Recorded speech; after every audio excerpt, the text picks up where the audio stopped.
নমস্কার বন্ধুরা, আমি মৌ। তোমাদের সবাইকে আমাদের গল্পকথা পরিবারে অনেক অনেক স্বাগত জানিয়ে আজকের ভিডিওটি শুরু করছি। বন্ধুরা, তোমরা অনেকেই শিবরাত্রির 4 প্রহরের পুজোবিধি দেখতে চেয়েছিলে। আজকের ভিডিওতে আমি সেই পুজোবিধিটি তোমাদের সঙ্গে শেয়ার করে নেব। পুজোবিধি শুরু করার আগে এক নজরে এই বছরের শিবরাত্রির সম্পূর্ণ সময়সূচি এবং 4 প্রহরের পুজোর আলাদা আলাদা সময় দেখে নেওয়া যাক। ফাল্গুন মাসের কৃষ্ণা চতুর্দশী তিথিতে শিবরাত্রির ব্রত পালন করা হয়। এই বছরের শিবরাত্রির সম্পূর্ণ সময়সূচি, 4 প্রহরের পুজোর সময়সূচি, পারণের সময়, শিবরাত্রির পুজোর উপকরণ সামগ্রী, উপবাসের নিয়ম, পারণের নিয়ম এবং শিবরাত্রির ব্রতকথা সংক্রান্ত একটি ভিডিও আমাদের চ্যানেল থেকে আগেই শেয়ার করা হয়েছে। আই বাটন এবং ডেসক্রিপশন বক্সে তোমরা ওই ভিডিওর লিঙ্ক পেয়ে যাবে। শিবরাত্রির পুজো অনেকে প্রথম প্রহরে সম্পন্ন করেন, আবার অনেকে 4 প্রহরে 4 বার মহাদেবের পুজো করে শিবরাত্রি পালন করেন। যারা শুধুমাত্র প্রথম প্রহরে পুজো করবেন তারা শিবরাত্রির দিন কিভাবে দেবাদিদেব মহাদেবের বিশেষ অভিষেক এবং পুজো করবেন সেই ভিডিও অলরেডি আমরা শেয়ার করেছি। আই বাটন এবং ডেসক্রিপশন বক্সে ওই ভিডিওর লিঙ্ক দেওয়া রয়েছে। শিবরাত্রির 4 প্রহরের অভিষেক এবং পূজাবিধি এখন আমি তোমাদের সঙ্গে শেয়ার করে নিচ্ছি। তাহলে চলো পুজো শুরু করা যাক। পুজোতে বসার আগে আমি নিজের মাথায় এবং পুজোর সব উপকরণে গঙ্গা জল ছিটিয়ে নিয়েছি, আর পুজোর ফুল, মালা, বেলপাতা ইত্যাদিতে গঙ্গা জল, অগরু, কর্পূরের গুঁড়ো এবং চন্দন লাগিয়ে নিয়েছি।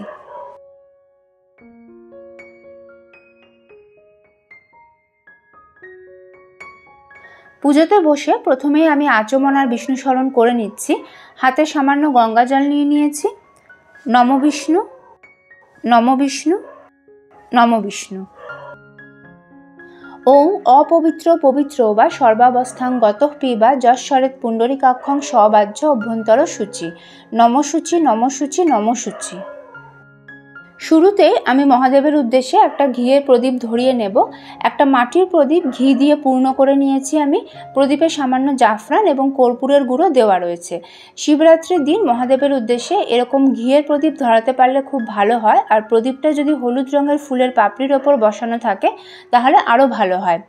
যারা 4 প্রহরে 4 বার পুজো করবেন তারা প্রত্যেক প্রহরের পুজোর শুরুতে এরকম একটা করে প্রদীপ ধরিয়ে নেবেন মহাদেবের উদ্দেশ্যে, এবং খেয়াল রাখতে হবে যাতে 4টি প্রদীপের কোনোটাই চতুর্দশী তিথি না ছাড়া পর্যন্ত নিভে না যায়। তাই ছোট মাটির প্রদীপ না নিয়ে বড় মাটির প্রদীপ নিলেই ভালো হয়। আর এটাও খেয়াল রাখতে হবে যাতে প্রদীপের শিখা উত্তরমুখী থাকে।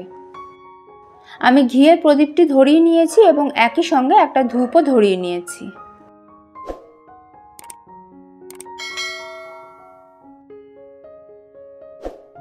প্রথমেই আমি শিব ঠাকুরের অভিষেক করে নেব। অভিষেক পাত্রে আমি শিবলিঙ্গ, নন্দী মহারাজ, মহাদেবের ত্রিশূল, বাসুকী নাগ এগুলো রেখেছি, আর একই সাথে আমি শ্বেত চন্দন লাগানো একটা বেলপাতাও রেখেছি। শিবরাত্রির 4 প্রহরের পুজোর নিয়ম অনুযায়ী 4 প্রহরে মহাদেবকে আলাদা আলাদা জিনিস দিয়ে অভিষেক করা হয়। যেমন প্রথম প্রহরে দুধ, দ্বিতীয় প্রহরে দই, তৃতীয় প্রহরে ঘি এবং চতুর্থ প্রহরে মধু দিয়ে শিব ঠাকুরের অভিষেক করা হয়। তো সেই অভিষেক কিভাবে করতে হবে সেটাই এখন আমি তোমাদের সঙ্গে শেয়ার করে নিচ্ছি। প্রথম প্রহরে কাঁচা দুধ দিয়ে শিব ঠাকুরের অভিষেক করতে হবে, এবং এই সময় যে মন্ত্রটি পাঠ করতে হবে সেটি হলো ইদং স্নানিয়ং দুগ্ধং ওং হোং ঈশানায় নমঃ।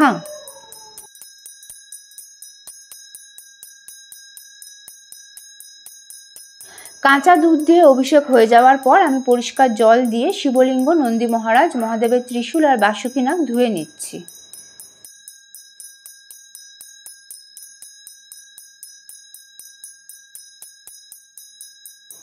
এরপর সামান্য কর্পূরের গুঁড়ো মেশানো গঙ্গা জল দিয়ে আমি শিব ঠাকুরের অভিষেক করে নিচ্ছি। এই সময় মনে মনে ওম নমঃ শিবায় মন্ত্র বা শিব ঠাকুরের স্নান মন্ত্র বলে নেওয়া যেতে পারে।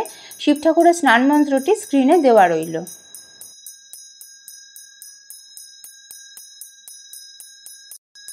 এবার আসি দ্বিতীয় প্রহরের অভিষেকে। দ্বিতীয় প্রহরে দই দিয়ে শিব ঠাকুরের অভিষেক করতে হয়। ইদং স্নানিয়ং দধি ওং হোং অঘরায় নমঃ এই মন্ত্র সহযোগে। ঘণ্টাবাদ্য সহযোগে শিব ঠাকুরের অভিষেক করাতে পারলে সব থেকে ভালো হয়।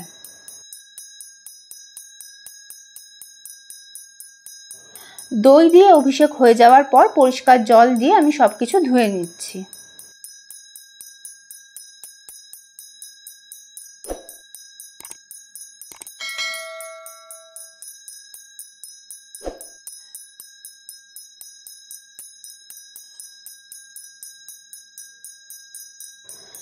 কর্পূর মিশ্রিত গঙ্গা জল দিয়ে এবার আমি শিব ঠাকুরের অভিষেক করে নিচ্ছি।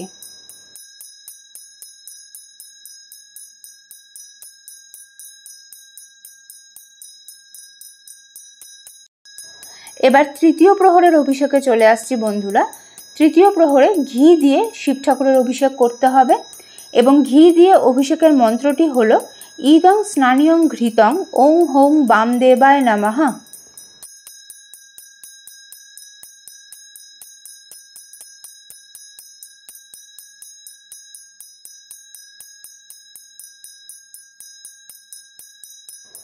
ঘি দিয়ে অভিষেক হয়ে যাওয়ার পর পরিষ্কার জল দিয়ে আমি শিবলিঙ্গ, নন্দী মহারাজ, মহাদেবের ত্রিশূল আর বাসুকী নাগ ধুয়ে নিচ্ছি।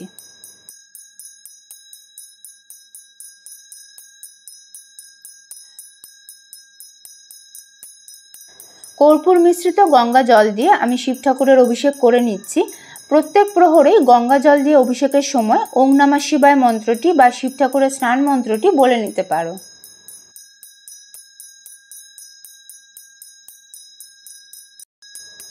এরপর চলে আসছি চতুর্থ প্রহরের অভিষেকে। চতুর্থ প্রহরে মধু দিয়ে শিব ঠাকুরের অভিষেক করতে হয়। মধু দিয়ে অভিষেকের মন্ত্রটি হলো ইদং স্নানিয়ং মধু ওং হং সদ্যজাতায় নমঃ।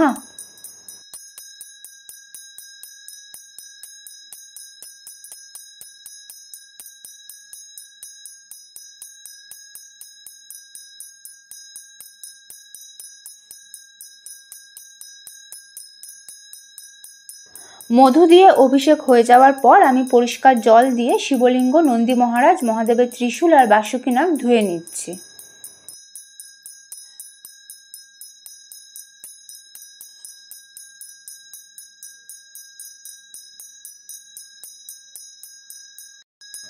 কর্পূর মিশ্রিত গঙ্গা জল দিয়ে এবার আমি শিবলিঙ্গের অভিষেক করে নিচ্ছি।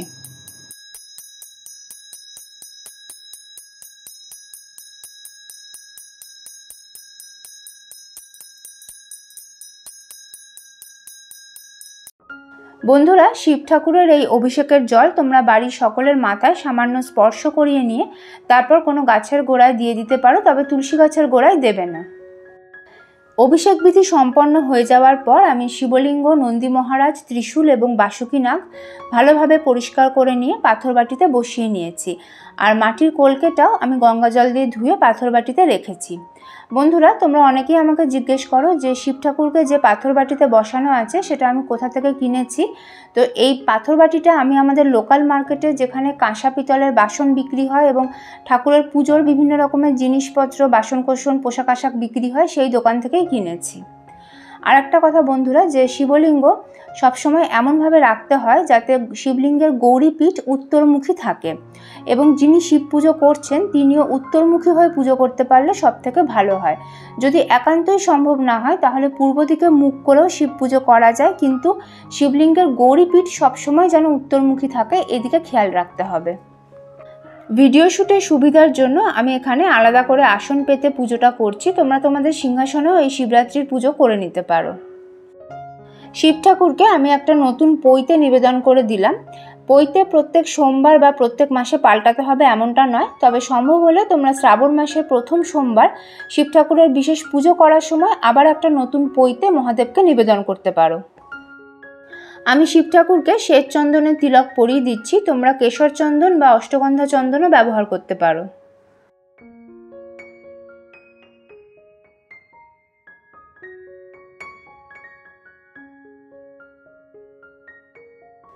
নন্দী মহারাজ, বাসুকী নাগ, শিব ঠাকুরের ত্রিশূল, ডমরু এবং কলকেতেও আমি চন্দনের তিলক লাগিয়ে দিচ্ছি।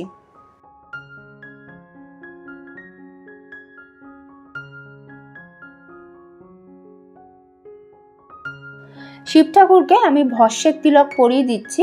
সামান্য একটু ভস্য গঙ্গা জল দিয়ে মিশিয়ে নিয়ে তোমরা এইভাবে শিব ঠাকুরকে ভস্যের তিলক পরাতে পারো।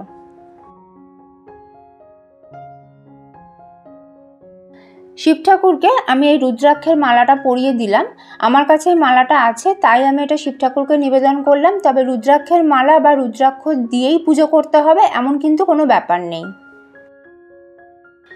ওং নমঃ শিবায় ইদং পুষ্পমাল্যং শিবায় নমঃ এই মন্ত্র সহযোগে আমি শিব ঠাকুরকে ফুলের মালা নিবেদন করে দিলাম। আমি মহাদেবকে দুটো ফুলের মালা নিবেদন করলাম। তোমরা আকন্দ ফুল বা নীলকণ্ঠ ফুলের মধ্যে যে মালাটা পাবে সেটাই পুজোতে ব্যবহার করতে পারো। ওং নমঃ শিবায় ইদং সচন্দন বিল্লপত্রং শিবায় নমঃ, এই মন্ত্র সহযোগে আমি শিব ঠাকুরকে বেলপাতা নিবেদন করে দিচ্ছি। প্রত্যেকটা বেলপাতায় সাদা চন্দন লাগানো আছে। সবথেকে ভালো হয় যদি তোমরা শ্বেত চন্দন, কেশর চন্দন বা অষ্টগন্ধা চন্দন দিয়ে বেলপাতাগুলির ওপর রাম লিখে শিব ঠাকুরকে নিবেদন করতে পারো, কারণ মনে করা হয় এইভাবে বেলপাতা নিবেদন করলে বেলপাতা নিবেদনের ফল লক্ষগুণ অধিক পাওয়া যায়। আমি এখানে 3টে বেলপাতা শিব ঠাকুরকে নিবেদন করলাম। তোমরা 3টে, 5টা, 7টা, 9টা, 11টা, 21টা, 51টা যত বেশি সংখ্যক বেলপাতা এই দিন শিব ঠাকুরকে নিবেদন করতে পারবে ততই ভালো। তবে যতটা সম্ভব নিখুঁত বেলপাতা জোগাড় করার চেষ্টা করো। ওং নমঃ শিবায় ইদং সচন্দন পুষ্পং শিবায় নমঃ, এই মন্ত্র সহযোগে আমি শিব ঠাকুরকে ফুল নিবেদন করে দিচ্ছি। শিবরাত্রির পুজোয় তোমরা শিব ঠাকুরকে আকন্দ ফুল, নীলকণ্ঠ ফুল, ধুতরা ফুল, হলুদ কলকে ফুল এগুলি অবশ্যই নিবেদন করার চেষ্টা করো। এছাড়াও হলুদ গাঁদা, সাদা চন্দ্রমল্লিকা, হলুদ চন্দ্রমল্লিকা এই ফুলগুলিও তোমরা শিব পুজোয় ব্যবহার করতে পারো। আর ওই দিন যদি তোমরা সাদা পদ্ম আর গোলাপ ফুল জোগাড় করতে পারো অবশ্যই মহাদেবকে নিবেদন করো। বন্ধুরা, তোমরা যদি বাড়িতে একাধিক জন শিবরাত্রির পুজো করো সেক্ষেত্রে প্রথমে এক একজন করে অভিষেক করে নেবে, তারপর এক একজন করে পুজো করে নেবে।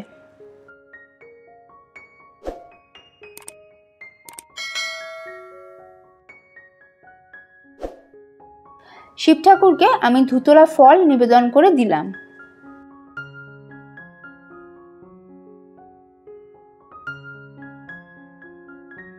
শ্বেত চন্দন সহযোগে ফুল ও বেলপাতা নিয়ে এবার আমি শিব ঠাকুরকে 3বার পুষ্পাঞ্জলি নিবেদন করছি।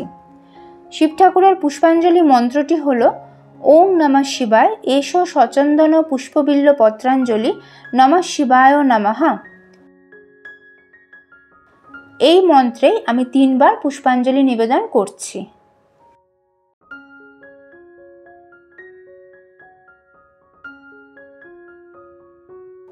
হাত জোড় করে আমি মহাদেবের প্রণাম মন্ত্র পাঠ করে নিচ্ছি। ওং নমঃ শিবায় শান্তায় কারণত্রয় হেতবে নিবেদয়ামি চাত্বানং তং গতি পরমেশ্বর। এবার আমি শিব ঠাকুরের মাথায় জল ঢালবো। একটি পাত্রে আমি কিছুটা গঙ্গা জল নিয়ে নিয়েছি। এর মধ্যে প্রথমেই দিয়ে দিচ্ছি কিছুটা কর্পূরের গুঁড়ো, এরপর দিয়ে দিচ্ছি কিছুটা সাদা চন্দন, এরপর দিচ্ছি সামান্য অগরু, আর সবশেষে দিয়ে দিচ্ছি একটুখানি গোলাপ জল। বন্ধুরা, শিবলিঙ্গে জল ঢালার নিয়মটা আগে আমি তোমাদের সঙ্গে শেয়ার করে নিচ্ছি। প্রথমে গৌরীপীঠের ডান দিকে ভগবান গণেশের উদ্দেশ্যে জল নিবেদন করতে হবে এবং বাঁ দিকে দেবসেনাপতি কার্তিকের উদ্দেশ্যে জল নিবেদন করতে হবে। এনাদের দুজনের মাঝখানে অর্থাৎ শিবলিঙ্গের জলধারা যেখান দিয়ে বেরিয়ে যায় সেইখানে দেবী অশোক সুন্দরীর উদ্দেশ্যে জল নিবেদন করতে হবে। পদ্মপুরাণ অনুসারে দেবী অশোক সুন্দরী হলেন মাতা পার্বতী এবং ভগবান শিবের মানস কন্যা। এরপর শিবলিঙ্গের লিঙ্গভাগকে বেষ্টন করে 3বার মাতা পার্বতীর উদ্দেশ্যে জল নিবেদন করতে হবে এবং তারপর সরাসরি শিবলিঙ্গে জল ঢালতে হবে। শিবলিঙ্গে জল নিবেদনের সময় মনে মনে ওং নমঃ শিবায় মন্ত্র বা মহামৃত্যুঞ্জয় মন্ত্রটি বলে নিতে পারো। মহামৃত্যুঞ্জয় মন্ত্রটি হল ওং ত্র্যম্বকম যজামহে সুগন্ধিম পুষ্টিবর্ধনম উর্বারুকমিব বন্ধনান মৃত্যুর্মোক্ষ্যয় মামৃতাৎ।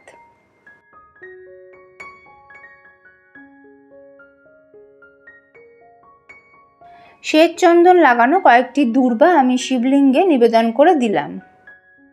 মহাদেবকে আমি ভস্য নিবেদন করে দিলাম। শিবলিঙ্গে আমি সিদ্ধি পাতা নিবেদন করে দিচ্ছি। সামান্য জল দিয়ে ভেজানো অখণ্ড আতপ চাল আমি শিবলিঙ্গে নিবেদন করে দিলাম।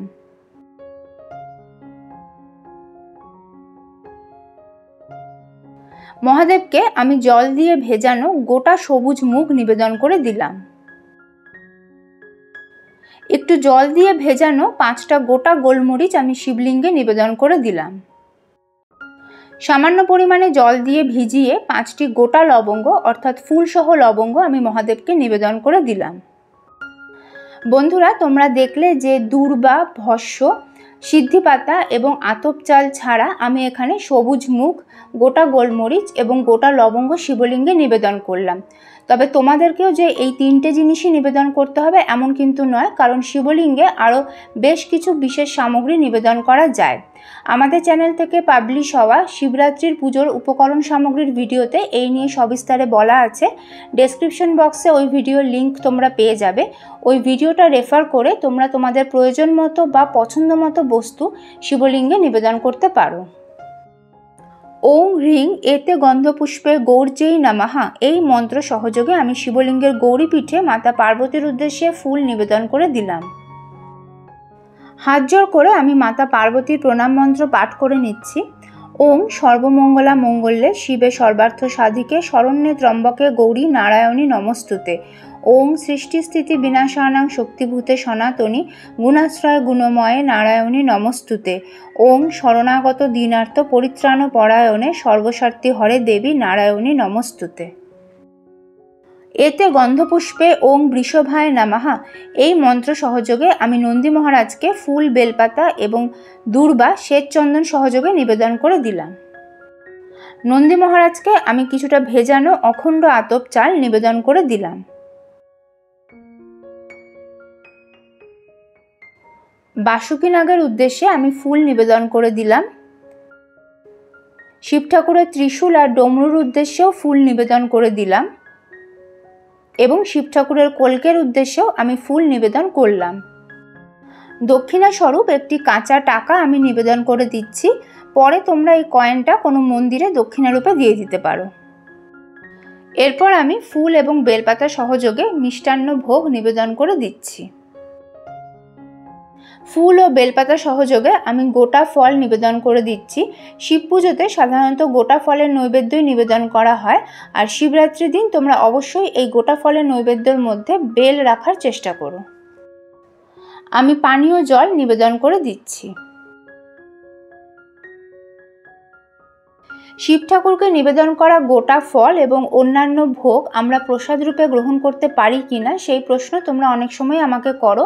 সেই প্রশ্নের উত্তরে বলছি বন্ধুরা, যে শিবলিঙ্গ স্পর্শ করিয়ে যদি গোটা ফল বা অন্যান্য ভোগ নিবেদন করা হয় তবে পুজোর পর তা আমরা প্রসাদ রূপে গ্রহণ করতে পারি না, কারণ তার উপর শুধু শিবগন্ধেরই অধিকার থাকে। শিবলিঙ্গ স্পর্শ না করিয়ে যে যে ভোগ মহাদেবকে নিবেদন করা হয় সেই সব কিছুই আমরা পুজোর পরে প্রসাদ রূপে গ্রহণ করতে পারি। এবার আমি আরতি করে নেব। আমি ধূপ, ঘিয়ের প্রদীপ, পঞ্চপ্রদীপ, কর্পূর এবং সুগন্ধি ধুনো দিয়ে আরতি করব।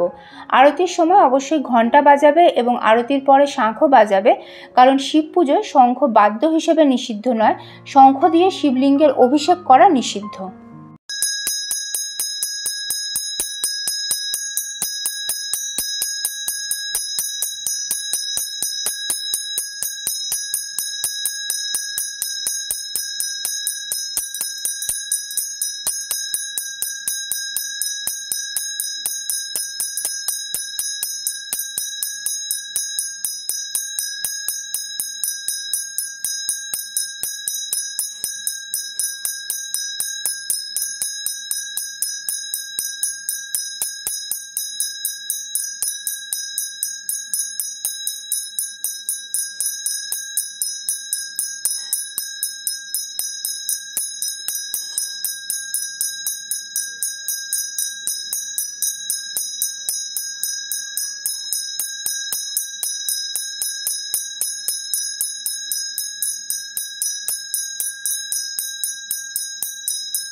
এরপর শিব ঠাকুরের অষ্টোত্তর শতনাম পাঠ করে নিতে হবে এবং শিবরাত্রির ব্রতকথাও পাঠ করতে হবে। আমাদের চ্যানেল থেকে শিবরাত্রির উপকরণ সামগ্রী নিয়ে যে ভিডিওটা পাবলিশ করা হয়েছে সেখানে শিবরাত্রির ব্রতকথা পাঠ করা আছে, তোমরা চাইলে সেটা শুনেও নিতে পারো। এছাড়াও ওম নমঃ শিবায় মন্ত্র এবং মহামৃত্যুঞ্জয় মন্ত্রের মধ্যে যে কোনো একটি বা সম্ভব হলে দুটি মন্ত্রই তোমরা 108 বার করে জপ করে নিতে পারো এবং শিব ঠাকুরের অন্য কোনো স্তব-স্তোত্র তোমাদের জানা থাকলে সেটাও পাঠ করে নিতে পারো। পুজোর শেষে আমি মহাদেবের উদ্দেশ্যে প্রণাম জানিয়ে নিজের মনস্কামনা নিবেদন করছি, আর পুজোয় কোনো ভুল ত্রুটি হয়ে থাকলে তার জন্য ক্ষমা প্রার্থনা করে নিচ্ছি। বন্ধুরা, শিবরাত্রির 4 প্রহরের পুজো নিয়ে এবার কিছু গুরুত্বপূর্ণ কথা আমি তোমাদেরকে বলে নিতে চাই। এই ভিডিওতে আমি যে পুজোবিধি তোমাদের সঙ্গে শেয়ার করলাম, তোমরা সেইভাবেই শিবরাত্রির 4 প্রহরে পুজো করে নিতে পারো, অর্থাৎ প্রত্যেক প্রহরেই তোমরা এইভাবে পুজো করে নিতে পারো। প্রথম প্রহরের পুজোর পর যখন দ্বিতীয় প্রহরের পুজো শুরু করবে, তখন প্রথম প্রহরে নিবেদন করা ফুল, বেলপাতা, নৈবেদ্য সব কিছু সরিয়ে নিতে হবে এবং তারপর শিবলিঙ্গের অভিষেক করিয়ে তারপর দ্বিতীয় প্রহরের পুজো শুরু করবে। একবার শিব ঠাকুরকে নিবেদন করা ফুল, বেলপাতা, মালা এবং নৈবেদ্য কিন্তু অন্য কোনো প্রহরের পুজোতেই আর ব্যবহার করা যাবে না। অর্থাৎ তোমরা যদি 4 প্রহরের পুজোতে শিব ঠাকুরকে প্রত্যেক প্রহরে একটা করে আকন্দ ফুলের মালা নিবেদন করতে চাও, তাহলে সব মিলিয়ে 4টে আকন্দ ফুলের মালা লাগবে। যদি প্রত্যেক প্রহরে একটা করে ধুতুরা ফল নিবেদন করতে চাও, তাহলে 4টে ধুতুরা ফল জোগাড় করে রাখতে হবে এবং প্রত্যেক প্রহরে যে গোটা ফলের নৈবেদ্য তোমরা শিব ঠাকুরকে নিবেদন করবে, তার মধ্যে যদি বেল রাখতে চাও তাহলে সব মিলিয়ে 4টে বেল লাগবে। এই প্রসঙ্গে আরও বলে রাখি বন্ধুরা, যে প্রত্যেক প্রহরে যে একই রকমের নৈবেদ্য শিব ঠাকুরকে নিবেদন করতে হবে তা কিন্তু নয়। অর্থাৎ ধরো প্রথম প্রহরের পুজোতে তোমরা শিব ঠাকুরকে মিষ্টি নিবেদন করেছো এবং গোটা ফলের নৈবেদ্যর মধ্যে বেল, কলা আর শশা নিবেদন করেছো, তার মানে এটা নয় যে বাকি 3টে প্রহরেও তোমাদের এই একই রকমের নৈবেদ্য নিবেদন করতে হবে। মিষ্টির পরিবর্তে তোমরা বাতাসা বা নকুলদানাও শিব ঠাকুরকে নিবেদন করতে পারো এবং ওই 3 রকম ফলের পরিবর্তে তোমরা আরও বেশি সংখ্যক ফলও নিবেদন করতে পারো এবং অন্য রকমের ফলও নিবেদন করতে পারো। তবে অবশ্যই একটা করে বেল প্রত্যেক প্রহরে নিবেদন করার চেষ্টা করো। আশা করি ব্যাপারটা তোমাদেরকে বোঝাতে পারলাম। তবে পৈতের ক্ষেত্রে কিন্তু একটাই পৈতে লাগবে, যেটা প্রথম প্রহরের অভিষেকের পর মহাদেবকে নিবেদন করা হবে। বাকি প্রহরগুলির পুজোর সময় অভিষেকের আগে তোমরা পৈতেটা খুলে নেবে, অভিষেক করিয়ে আবার পৈতে নিবেদন করে দেবে। পুজোর পরে শিব ঠাকুরের অষ্টোত্তর শতনাম এবং শিবরাত্রির ব্রতকথা পাঠের প্রসঙ্গে বলে রাখি যে প্রত্যেক প্রহরে যদি অষ্টোত্তর শতনাম এবং ব্রতকথা পাঠ করতে পারো সব থেকে ভালো হয়, নাহলে তোমরা শেষ প্রহরে পাঠ করে নেবে। এবং মন্ত্র জপের ক্ষেত্রে প্রথম প্রহরে বা শেষ প্রহরে মন্ত্র জপ করে নিতে পারো, তবে যদি সময় থাকে তোমরা প্রত্যেক প্রহরেও মন্ত্র জপ করতে পারো। তাহলে বন্ধুরা, তোমরা দেখলে যে শিবরাত্রির 4 প্রহরের পুজো আমরা বাড়িতে কিভাবে করে নিতে পারি এবং এই 4 প্রহরের পুজো সংক্রান্ত কিছু গুরুত্বপূর্ণ কথাও আমি তোমাদের সঙ্গে শেয়ার করে নিয়েছি। আশা করি ভিডিওটা তোমাদের কাজে লাগবে। কেমন লাগলো তোমাদের আজকের পুজোর ভিডিও আমাকে কমেন্ট করে অবশ্যই জানিও। ভালো লাগলে লাইক এবং শেয়ার করে দিও। আর যদি তোমরা প্রথমবার এই চ্যানেলের ভিডিও দেখে থাকো তাহলে প্লিজ চ্যানেলটা সাবস্ক্রাইব করে নিও এবং সেই সঙ্গে পাশে থাকা বেল আইকনটা ট্যাপ করতেও ভুলো না, যাতে আমাদের চ্যানেল থেকে শেয়ার করা সমস্ত ভিডিও নোটিফিকেশন সঠিক সময় তোমাদের ফোনে পৌঁছে যায়। সকলকে আরও একবার মহাশিবরাত্রির অগ্রিম শুভেচ্ছা জানিয়ে আজকের ভিডিও এখানেই শেষ করছি। শিবরাত্রি সংক্রান্ত আরও নতুন ভিডিও নিয়ে ফিরে আসবো খুব তাড়াতাড়ি। মহাদেবের আশীর্বাদে তোমরা সকলে ভালো থেকো, সুস্থ থেকো। জয় বাবা ভোলানাথ।